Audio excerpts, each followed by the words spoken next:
एक तरफ आजादी का जश्न और दूसरी तरफ चुनौतियां। सबसे बड़ी चुनौती थी खाद्यान्न की कमी। हमें घरेलू आवश्यकताओं के लिए भी आयात पर निर्भर रहना पड़ता था। ऐसे में भारतीय कृषि अनुसंधान परिषद के द्वारा गेहूं और धान की बौनी किस्मों के विकास से हरित क्रांति का सूत्रपात हुआ,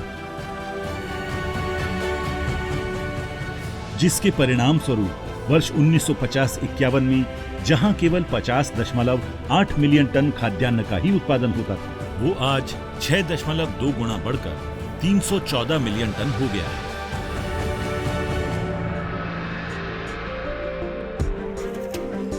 देश में कृषि शिक्षा, अनुसंधान एवं तकनीकी प्रसार हेतु ICAR ने 102 अनुसंधान संस्थानों, 11 अटारी एवं 731 कृषि विज्ञान केंद्रों की स्थापना की है। 2014 से 2021 तक ICAR ने एक नई दिशा चुनी, कृषि विकास की दिशा। दूसरे प्रहरी हमारे वैज्ञानिक बंधु हैं जो नई नई तकनीक विकसित कर किसान का जीवन आसान करने में लगे रहते हैं। फसलों की 6200 से अधिक नई किस्मों का विकास और हजारों नवीन तकनीकों का विमोचन किया गया। खाद्यान्न फसलों की 1956 तथा बागवानी फसलों की 248 किस्मों का विकास किया गया है। धान की कम क्षेत्रफल में अधिक उत्पादन और ज्यादा लाभ देने वाली प्रजातियों का विकास किया गया है। इसी तरह गेहूं की कई नई प्रजातियों का विकास किया गया, जो देश के गेहूं उत्पादन के 50% क्षेत्र में उगाई जाती है और कुल गेहूं उत्पादन में 60% तक योगदान देती है। गन्ने की नई किस्म उत्तर प्रदेश के गन्ना उत्पादन क्षेत्र के 80% में उगाई जाती है। इस गन्ने की शुगर रिकवरी 12% है। चीनी उत्पादन की इस अधिकता के चलते साल 2017-18 के दौरान 6,400 करोड़ रुपए का चीनी निर्यात हुआ है। रोग प्रतिरोधी एवं उच्च उत्पादकता वाली प्रजातियों के विकास और सरकार की नीतियों के चलते देश में वर्ष 2015-16 के बाद दलहन क्रांति की शुरुआत हुई। मूंग की कम समय में पकने वाली किस्म का विकास किया गया। सरसों की नई किस्में विकसित की गई। कम इरूसिक अम्ल एवं कनोला गुणवत्ता वाली उच्च उत्पादकता वाली किस्में विकसित की गई हैं। बागवानी के क्षेत्र में स्वर्ण क्रांति का सूत्रपात हुआ है। वर्ष 2021-22 में 333 मिलियन टन बागवानी फसलों का रिकॉर्ड उत्पादन हुआ है। अनार की नई किस्में अपनी गुणवत्ता, उत्पादकता के चलते किसानों और उपभोक्ताओं में बहुत लोकप्रिय हैं।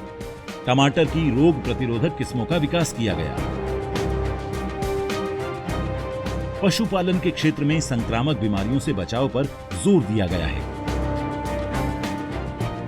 ICRA, CIRB ने बड़ी संख्या में सुपीरियर बफेलो बुल्स के क्लोन तैयार करके इंडिया बुक ऑफ रिकॉर्ड्स में अपनी जगह बनाई है।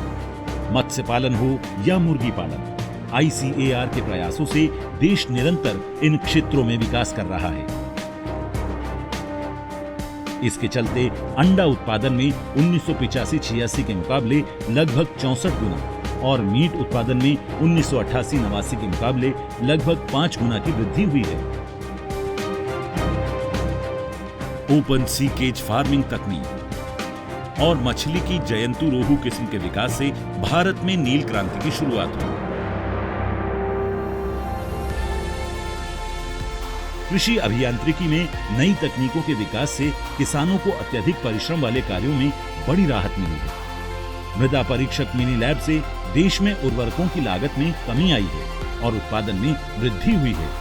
आज 12 राज्यों की 39 मुख्य फसलों को शामिल करते हुए 51 फसल प्रणालियों में जैविक खेती का पैकेज विकसित किया गया है। वहीं 90 से ज्यादा बायोफोर्टिफाइड किस्मों के विकास से पोषण सुरक्षा सुनिश्चित की गई है।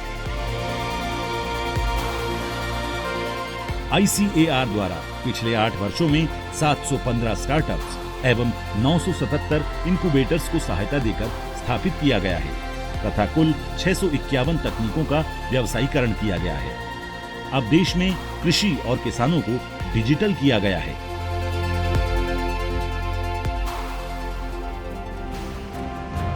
7 विभिन्न क्षेत्रीय समितियों के माध्यम से राज्य सरकारों के साथ निरंतर वार्तालाप एवं कार्यशालाएं आयोजित की जाती हैं। इसके अलावा केंद्र सरकार के विभिन्न विभागों एवं देश के अन्य संस्थानों के साथ मिलकर समस्याओं का समाधान करते हैं। ICAR के नेतृत्व में राष्ट्रीय कृषि अनुसंधान, शिक्षा एवं विस्तार प्रणाली समाज के चहुमुखी विकास के लिए दृढ़ संकल्प है।